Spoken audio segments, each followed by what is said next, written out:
এইভাবে আপনাকে বুঝাচ্ছে এবং বড় আশ্চর্যের বিষয় যে মানুষকে বোঝাতে তারা সক্ষম হচ্ছে। যারা কোরআন সুন্নাহর ন্যূনতম কোনো জ্ঞান নাই, ওলামায়ে কেরামদের সংস্পর্শ নাই, মসজিদে একটা দিন সাপ্তাহিক একটা দিন জুমার দিনে আসতেও তো অনেক কিছু ইলম কালাম হাসিল হয়। যারা আসে না, ওলামায়ে কেরামের কোনো মাজলিসে বসে না, ওয়াজ মাহফিলের ধার ধারে না, এই ধরনের ব্যক্তিগুলোকে তাদের কাছে যাচ্ছে, প্রত্যন্ত গ্রামাঞ্চলগুলোতে যাচ্ছে, দারিদ্র পীড়িত মানুষদের কাছে গিয়ে অর্থের প্রবাহ দিয়ে অপব্যাখ্যা করে তাদেরকে খ্রিস্ট ধর্মে দীক্ষিত করছে। হাজার হাজার মুসলমান খ্রিস্ট ধর্মে দীক্ষিত হয়ে গেছে, তাদের এই অপব্যাখ্যা নেই। আমি গত বছরও আপনাদের সম্মুখে এই বিষয় নিয়ে আলোচনা করছিলাম এবং তাদের কিছু বই এক জায়গায় করে কিছু ফুটেজ আমি নিয়ে এসেছিলাম সঙ্গে করে মোবাইলে, এবং বইয়ের নামগুলো আপনাদেরকে পড়ে পড়ে শোনাচ্ছিলাম যে আত-তরিক ইলাল জান্নাহ বিনূরিল কোরআন, কোরআনের আলোকে জান্নাতে যাওয়ার পথ, কোরআনের আলোকে জান্নাতে যাওয়ার পথ, হাদিসের আলোকে নাজাতের পথ। এরপরে বইয়ের নাম দিয়েছে আল হাদিস। এইভাবে আরবিতে লিখে বইয়ের মড়কে মলাটে একদিকে কাবা শরীফের ছবি, আরেকদিকে মদিনার রওজা মোবারকের ছবি দিয়ে, মদিনার সবুজ গম্বুজের ছবি দিয়ে মুসলমানদের মাঝে ফ্রি বিতরণ করে বেড়াচ্ছে। সারে কোরআনের আয়াতে কারিমা আর হাদিস আপনি দেখতে পাবেন, আর কিছু দেখতে পাবেন না। সব ঠিক আছে, আয়াতগুলো আমি দেখেছি, কিন্তু আয়াতের অনুবাদ একটাও ঠিক নাই। আল্লাহর রহমত, আয়াতের অনুবাদ একটাও ঠিক নাই। এবং আয়াতের তাফসীর মুফাসসিরিনে কেরাম যুগ যুগ ধরে যে তাফসীর করে এসেছেন, সকল মুহাদ্দিসিনে কেরাম, মুফাসসিরিনে কেরাম, সকল মুফাসসির তাফসীর কারকের বিপরীত তাফসীর তারা দাঁড় করিয়েছে তাদের অনুকূলে। তারা যেভাবে চায় এটা মানুষকে বোঝাতে চায়, এইভাবে তারা তাফসীর দাঁড় করেছে, অপব্যাখ্যা দাঁড় করিয়েছে। তাহলে এইভাবে ষড়যন্ত্রের জাল শুধু খ্রিস্টানরা না, আজকে একটু আগে যে শ্রেণীর কথা বললাম, এই শ্রেণীটা মানুষের ঈমান আকীদাকে বিনষ্ট করে ফেলছে। কোরআন সুন্নাহর অপব্যাখ্যা করে মানুষের ঈমানকে বিনষ্ট করে ফেলছে। নবী করিম সাল্লাল্লাহু আলাইহি সাল্লাম যে হাদিসগুলো যে অর্থে বর্ণনা করেছেন, ওই হাদিসগুলোকে তারা অপব্যাখ্যা করে মানুষকে বোঝাচ্ছে। দেখেন, আল্লাহ রাসূলই তো বলেছেন। যেমন কথার কথা একটি হাদিস এর আগে আপনারা শুনেছেন, আমি আলোচনা করেছিলাম নফল নামাজের ফজিলত, নফল কাজের ফজিলত, নফল আমলের ফজিলত বর্ণনা করতে গিয়ে নবী করিম সাল্লাল্লাহু আলাইহি সাল্লাম একটি হাদিসে কুদসি আছে যে আল্লাহ তাবারাক ওয়া তাআলা বলছেন, বান্দা নফলের মাধ্যমে যেগুলো জরুরি, 5 ওয়াক্ত নামাজ আপনার জন্য জরুরি, রমজান মাসের রোজা এটা হচ্ছে ফরজ, হজ যাকাত সামর্থ্যবানদের উপর ফরজ, এই জাতীয় ফরজগুলো আদায় করার পরেও অতিরিক্ত আরো নফল কাজ যেগুলো আছে, আপনি এগুলো যখন করতেই থাকবেন ইখলাসের সাথে, সুন্নাহ সম্মত তরিকায় করতে থাকবেন। হাদিসে কুদসি হচ্ছে আল্লাহ তাবারাক ওয়া তাআলা বলছেন, আমার বান্দা যখন এরকম অতিরিক্ত ইবাদত করতে থাকে, তখন আমার বান্দা আমার এত নিকটে হয়ে যায়, এত কাছে হয়ে যায় যে আমি আল্লাহ তাবারাক ওয়া তাআলা, তার হাত আমি আল্লাহ তাআলার হাত হয়ে যাই, তার পা আমি আল্লাহ তাআলার পা হয়ে যাই, তার জবান আমি আল্লাহ তাআলার জবান হয়ে যাই, তার কান আমি আল্লাহ তাআলার কান হয়ে যাই। সুবহানাল্লাহ। এই হাদিসটা কে বলেছেন? নবী করিম সাল্লাল্লাহু আলাইহি সাল্লাম বলেছেন। কাদের সামনে বলেছেন? সাহাবায়ে কেরামদের সামনে বলেছেন। সাহাবায়ে কেরামগণ তাদের পরবর্তীদেরকে বলেছেন, এভাবে তাদের পরবর্তীরা তাদের পরবর্তীদেরকে বলেছেন। আস্তে আস্তে আস্তে আস্তে সূত্রবদ্ধ হয়ে আপনার আমার পর্যন্ত আজকে হাদিস গ্রন্থগুলোতে চলে এসেছে, আজও পর্যন্ত সমৃদ্ধিত আছে সনদ সহ। কিন্তু হাদিসের বর্ণনাকারী আল্লাহ রাসূল সাল্লাল্লাহু আলাইহি সাল্লাম মূল বর্ণনাকারী, তারপর সাহাবায়ে কেরাম, তাবিঈন, তাবে তাবিঈন, মুহাদ্দিসিনে কেরাম আজ পর্যন্ত এসেছেন। এই হাদিসের অর্থ কেউ বুঝলেন না। তারা হাদিস চর্চা করলেন, হাদিস লিখলেন, হাদিস আমল করলেন, কেউ বুঝলেন না। নবীজি সাল্লাল্লাহু আলাইহি সাল্লাম থেকে নিয়ে হাদিসের শেষ বর্ণনাকারী পর্যন্ত কেউ বুঝলেন না, নাউযুবিল্লাহি মিন যালিক, যে এই হাদিসের অর্থ এটা হবে যে যারা এভাবে আল্লাহর ওলি হবে, তাদের মধ্যে আল্লাহ তাবারাক ওয়া তাআলা অবস্থান করবেন এবং আল্লাহকে যেমন করে সিজদা করা যায়, এই ধরনের পীর ওলিদেরকেও সিজদা করা যাবে। এই হাদিসের অর্থ এটাই বোঝাচ্ছে, নাউযুবিল্লাহি মিন যালিক।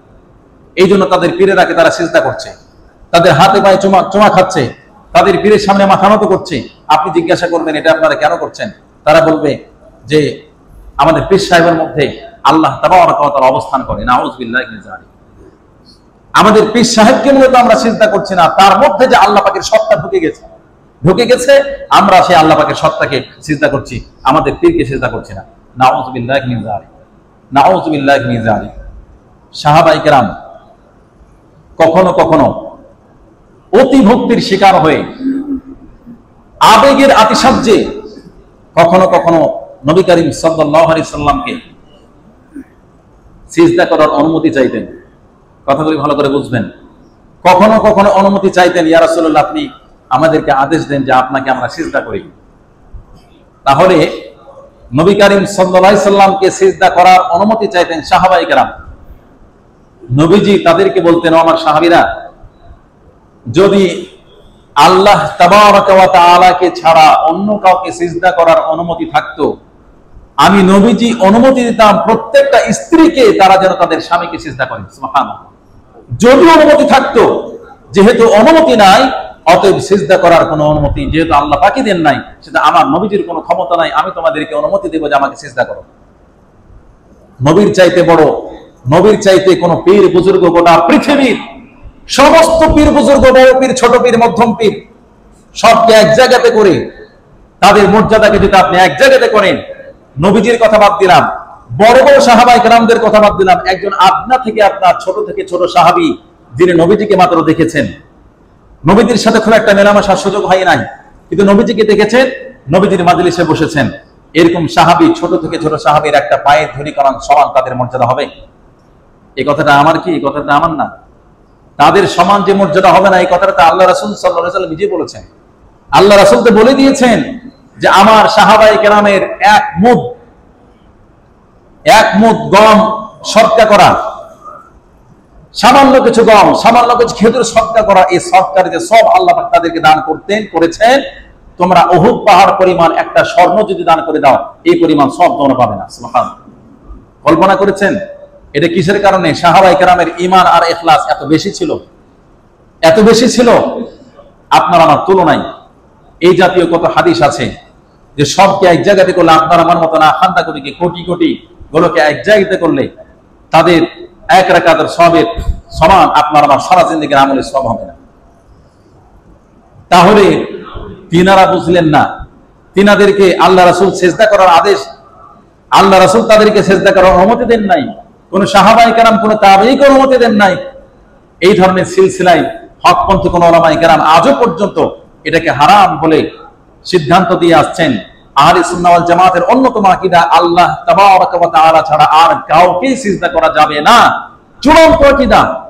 সেখানে একজন দাবি করছে যে আমার ভিতরে আল্লাহ তাআলা বসবাস করছে, অতএব আমাকে তোমরা সিজদা করো, আর সাধারণ মানুষ তাদেরকে সিজদা করছে। এবং সে যখন মারা যাচ্ছে, তাকে কবরস্থ করা হচ্ছে, তার কবরটাকে ঘিরে বাধাই করে সুন্দর করে উপরে একবারে লাল সালো দিয়ে সুন্দর করে ঝকঝকে করে, এখন ওই জীবিত পীরকে তো সিজদা করেছে, এখন সে মারা গিয়ে কবরে মরে পড়ে সরে পড়ে আছে, এখন তাকেও সিজদা করতে হবে, তার কবরে গিয়ে মাজারে গিয়ে সিজদা করছেন। আউযু বিল্লাহি মিনাশ যালিক। এই ধরনের ভ্রান্ত আকীদাগুলি আপনার আমার কাছে মনে হচ্ছে না যে এরকম ধরনের পাগল? এরকম মনে হচ্ছে না? ইলম কালাম না থাক, কোরআন সুন্নাহর জ্ঞান না থাক, স্বাভাবিক একটা যে জ্ঞান, প্রত্যেকের সাধারণ একটা আল্লাহ পাক জ্ঞান তো দিয়েছেন নাকি? কমন সেন্স বলে তো একটা কথা আছে, সকলের তো আছে এটা। তো যাদের এতটুকু আছে, আমরা তো বুঝতে পারি যে এই লোকগুলো কেমন বিভ্রান্তির শিকার, এই লোকগুলো কি পাগল নাকি, এটা আমরা নিজেদের অবস্থান থেকে, জায়গা থেকে আমরা এটা বলতে পারি বা মনে উদয় হচ্ছে। কিন্তু আপনি আশ্চর্য হবেন যে এই লোকগুলো নির্দিষ্ট কোন গণ্ডির মধ্যে এক সময় ছিল, তাদের ওই গণ্ডির মধ্যে তারা কিন্তু কাজগুলি করত, বাইরে এগুলোকে প্রচার প্রসার করতে পারতো না। ওলামায়ে কেরামদের বিরোধিতা, সাধারণ মুসলমানদের বিরোধিতা। কিন্তু আপনি আশ্চর্য হবেন যে আপনাদের এলাকার মধ্যেও এই ধরনের বিভ্রান্তি সৃষ্টি করার জন্য তাদের এজেন্টদেরকে ঢুকিয়ে দেওয়া হচ্ছে, এবং তারা বিশেষ করে মহিলাদেরকে টার্গেট করছে, কারণ পুরুষদেরকে এত সহজে পাঠানো যায় না। নারীদেরকে টার্গেট করে করে তাদের বাড়িতে আশ্রয় নিচ্ছে, তারা মজলিস মাহফিল কায়েম করছে। আমি কম দুঃখে কথাগুলি বলিনি যে আমি যে নিজে যে সাপ্তাহিক একটা মজলিস মহিলাদেরকে কায়েম করেছি, এগুলোর কারণে শুধুমাত্র, যাতে করে অন্যরা সুযোগ না পায়। কারণ মা বোনরা সরল মনা, একে তো কোরআন সুন্নাহর জ্ঞান থেকে তারা দূরে, দ্বিতীয়ত সরল মনা, একটু মানে সাজিয়ে গুছিয়ে কোনো কথা বলতে পারলে, একটু যুক্তি দিয়ে কোনো কথা বলতে পারলে তারা সহজে গ্রহণ করে নেয়। মা বোনদেরকে তারা আক্রান্ত করছে প্রথম, এবং তারা কিছু এভাবে মা বোনদেরকে তাদের মুরিদ বানিয়ে তারা তাদের এই ধরনের অপব্যাখ্যাগুলো চালিয়ে যাচ্ছে, এবং তাদের মাধ্যমে তারা তাদের আত্মীয় স্বজন, তাদের পরিবার পরিজন যারা আছে তাদের মাধ্যমে তাদেরকে তারা গ্রাস করছে। আপনার এলাকাতেও আপনি অনুসন্ধান করলে আপনি খুঁজবেন যে এই ধরনের ভণ্ড পীরগুলি এই ধরনের বিভ্রান্ত সৃষ্টিকারী পথভ্রষ্ট দলগুলি আপনার এলাকায় প্রভাব বিস্তার করা শুরু করেছে। অতএব আপনি যদি আজকেই সাবধান না হয়ে যান, আজকে যদি আপনি সতর্ক অবস্থানে না দাঁড়ান, আপনার পরিবার পরিজন, আপনার স্ত্রী কার কাছে যায়, কোন মাজলিসে যায়, কি শোনে, কি নিয়ে আসে, এটি যদি আপনি যাচাই না করেন, তাহলে অচিরেই এমন একটা সময় চলে আসবে যে আপনি আপনার বাড়িতে আপনি ইমানদার, খাঁটি ইমানদার, আপনার স্ত্রী বেঈমান হয়ে বসে আছে, আপনার মেয়ে বেঈমান হয়ে বসে আছে, আপনার ছেলে বিভ্রান্তির শিকার হয়ে তাদের আকীদা নষ্ট করে বসে আছে, ঈমান নষ্ট করে বসে আছে, আপনি তাদেরকে নিয়ে আসতে পারবেন না। এদিন আমাদেরকে সোচ্চার হতে হবে, সাবধান হতে হবে।